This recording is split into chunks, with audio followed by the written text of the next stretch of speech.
Has anybody here ever been to a religious revival? Good old-fashioned revival? What were some of the things that stood out to you in a service like that? Or if you haven't been to one, but you've heard about them, what are some of the things that might stand out to you from a revival? Just holler them out. Excitement? Lots of what? Dancing? You didn't go to a Southern Baptist revival. Right, Beth? What was that? Altar call, yep. That's kind of what I'm going to talk about a little bit today, about the call, right? The invitation at the end. I mean, most of the revivals I've ever either been part of, or we had some different types of ones that I've been part of the past, they usually bring in some special speakers, some really charismatic speakers. I would not be invited probably to a revival. They usually have some kind of a special sermon. Sometimes they're held for several days. They go on for maybe a week. I know we had one at my old home church that they had a different speaker for every night of the week for a whole week. Different music, different talents. I think the one thing that stands out, and the one thing that Jim kind of brought out, the thing that kind of stands out in my mind the most, that happens at most of these events, these revivals, is the fact that you knew where the service was actually going to end. There would be, at the end of the service, there would be some kind of an invitation. Now, depending on the type of service it was, the invitation at the end might vary. But you could always count on the fact that you'd be invited to do something. Usually it was an altar call. That's an invitation for sinners to accept Christ as their Lord and Savior. But there's also some other kinds of invitations that happen at these revivals or these religious meetings. Sometimes it could be a call for the young people to search and discern and find their place to enter the ministry. It's also a place for believers to rededicate themselves to their faith. Sometimes it might be something really specific, as specific as to step out in faith, move toward God's call to give 10% or more of your first fruits. Not just a little bit of your extra discretionary funds, your money, but an invitation to really give from the heart.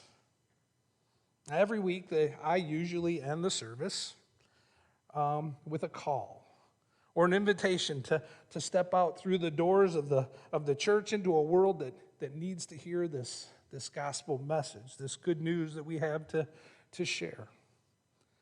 Worship services in almost every Christian tradition end with an invitation. Sometimes it's obvious, sometimes it's so subtle that we hardly know that the invitation was there.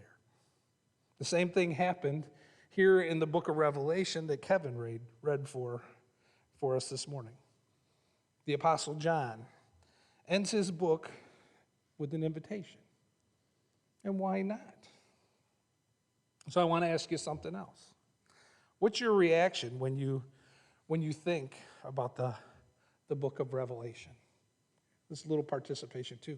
When you think about the book of Revelation, what's the first thing that jumps out at you?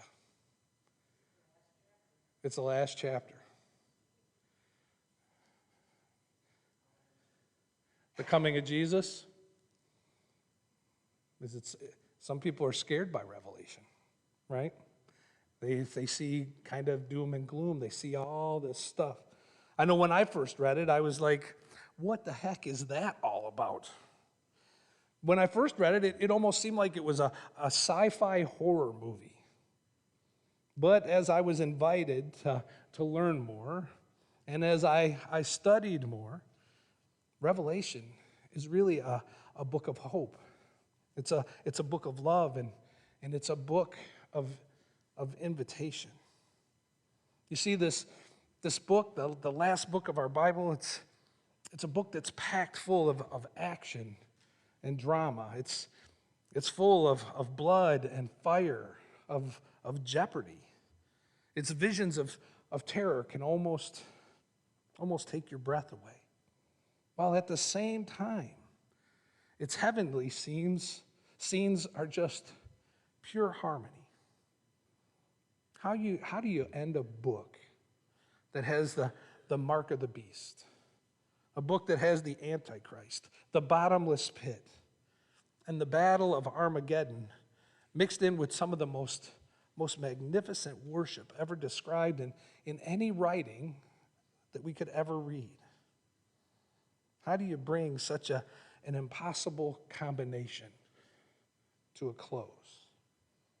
And John, the writer of Revelation, was inspired to show us how the end begins with an invitation.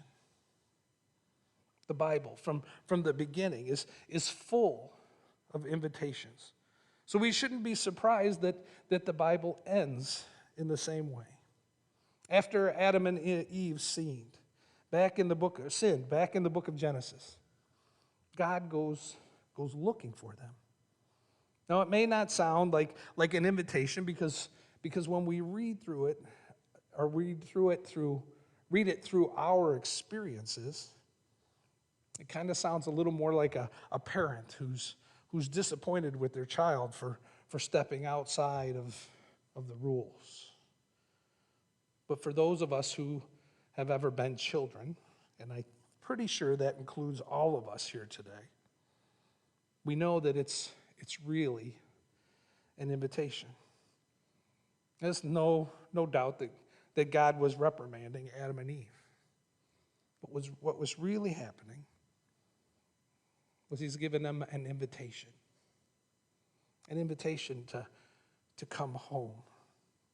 God was inviting them back to the relationship that was still there, had always been there for them. And after that, the Bible describes one invitation after another. To Noah, to Abraham, to Isaac and Jacob and Moses, to David, Isaiah and Jeremiah, all had invitations. Amos, Hosea, Mary and Joseph received an invitation. To the shepherds, they were called. To Andrew, Peter, James, John, all the disciples received an invitation. To Paul, the apostle, you see how every person we read about in the Bible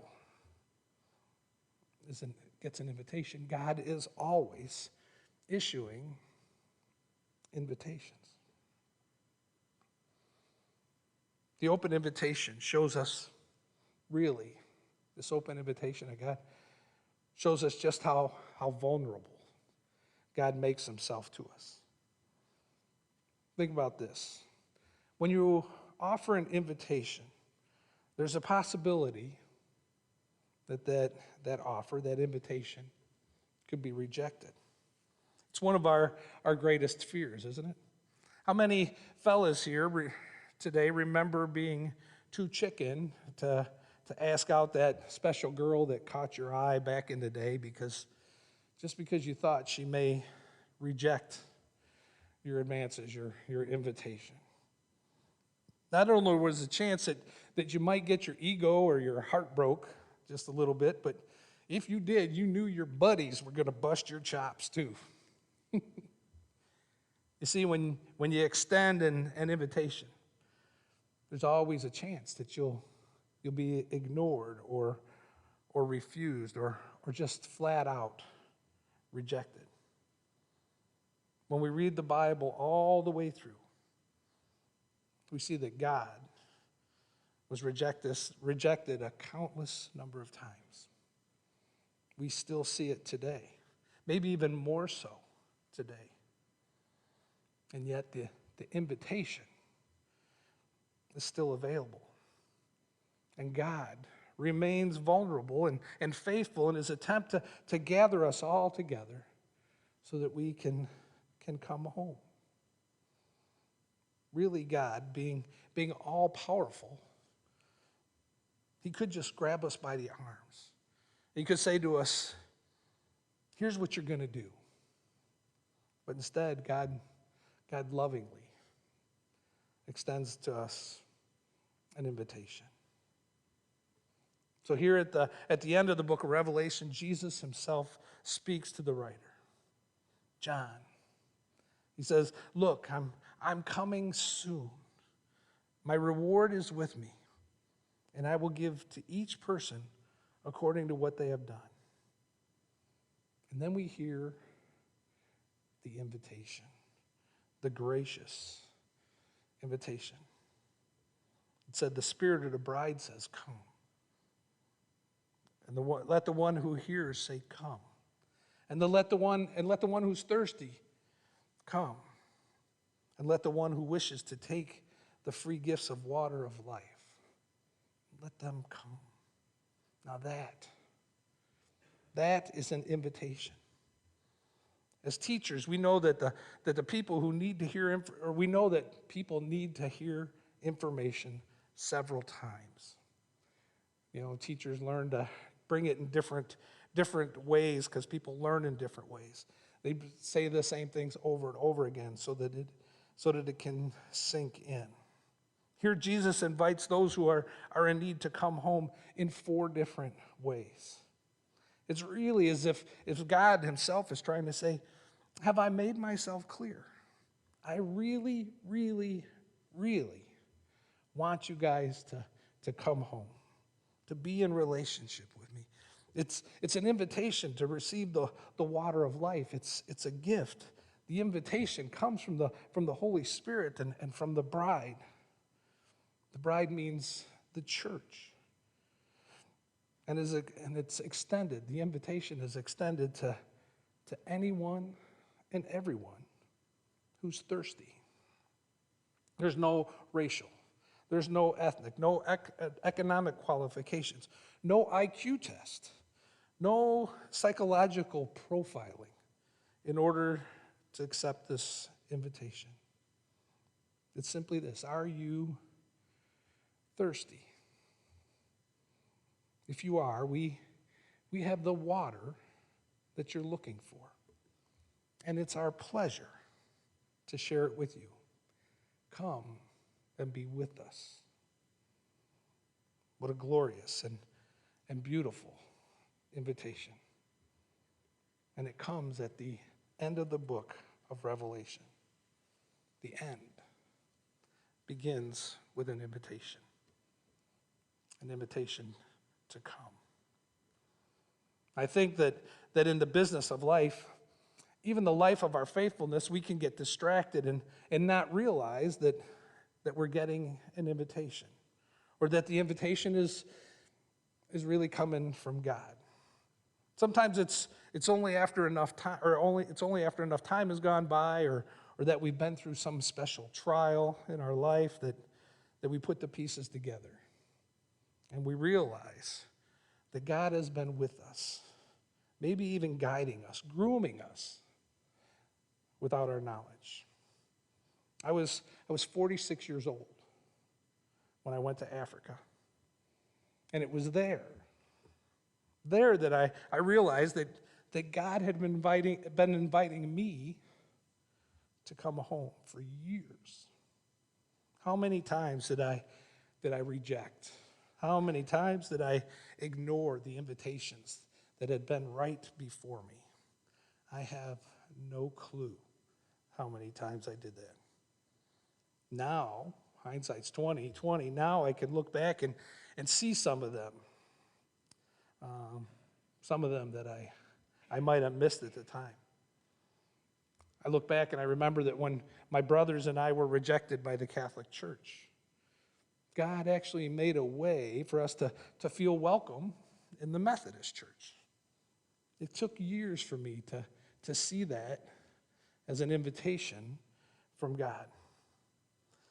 When I was getting ready to get married the first time, I actually felt God's hand pushing me down in the chair that I was sitting in. I was sitting in Oak Forest, Illinois, talking to a pastor about getting married. And I could physically feel God pushing me in the chair. There was an invitation there that I missed. God was telling me probably not the right thing to do. I missed that invitation.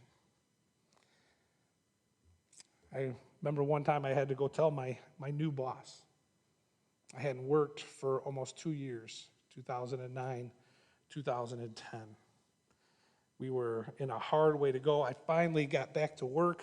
The market picked up enough. I got a job. And that's when they told me, "Are you ready to serve a church?" I had to go and tell my new boss that I might have to leave the job and go into ministry. And I understood that if he needed to let me go, fire me, so that he could find somebody else to run the jobs they were putting in my care, I was okay with that. I understood why he would have to do that. And there was an invitation right there to stand on my faith and trust that God had a place for me and that I'd be able to provide for my family. All of these situations included invitations that were slowly being engraved in my soul, and they instilled in me the desire to share that love and that grace and that mercy that comes with the confidence and the assurance that we, those who have accepted the invitation, are part of a kingdom that invites all equally. Let's be honest, though. If you look at the passages that were read, you'll notice that there are some commas. Now, in mine that I was preaching of, I think Kevin may have put them all up, but they're actually in our lectionary passage. There's some scriptures that we're missing. When we receive an invitation or an offer for an invitation, which is the case of our scriptures today, is a loving opportunity, those invitations aren't always accepted. Verse 15, which tells us that some people have chosen to stay outside of that invitation. Verse 18 and 19 warn us of the possibility that we could even miss our chance. I missed a lot of chances. So I want to try and clarify this issue in the language of our text. God's invitation is for everyone who's thirsty to come and take the water of life as a gift. Now, the truth is, we know that water, especially the water of life, is absolutely essential for us to live. Without it, any soul will die of thirst. So God's invitation is the most gracious word that we can receive, also the most gracious word that we can share. But suppose someone flat out rejects the invitation. Or suppose, which is more likely, that someone just ignores it or puts off answering it. If that be their choice, then the invitation is no good. Some may die of thirst, even while the water of life flows abundantly and freely within their reach.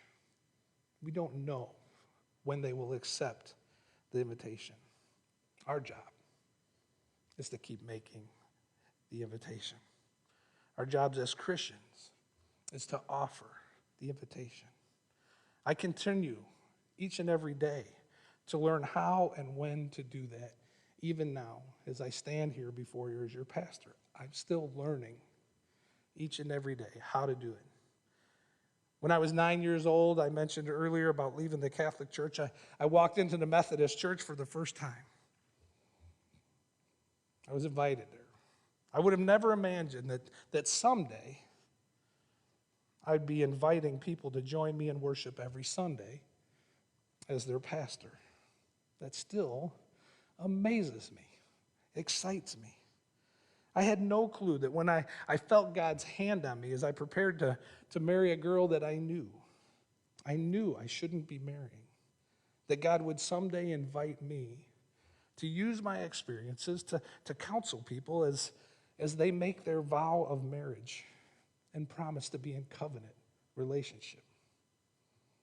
One of the most meaningful Christian experiences in my life came right after I had told that boss that I was being called into ministry, and said I was comfortable with the fact that if he needed to let me go, that was okay.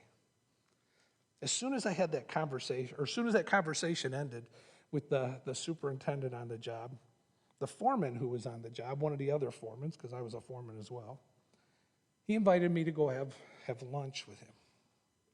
He had overheard what I had told the superintendent. And this guy was a tough guy. He was a scary guy. He invites me to lunch, and we sit down at Portillo's, and he wanted to know why God had called me and had not called him. In turn, I invited him to share his concerns. And this mountain of a man was able to let go of years of pain and abuse and suffering because of a loving invitation just to share his story. Because that's what our faith calls us to do. Calls us to invite people to come home. Invite them to let go of their fears and their baggage and know that God is calling all of us home to a relationship with him. I invite you to share that good news. The end of people's pain. The end of people's fear. The end of their need for control and power. The end of greed and lust and mourning and grief, sorrow. The end of all those begin with an invitation to know Christ. I hope that you would share that good news. To God be the glory. Amen.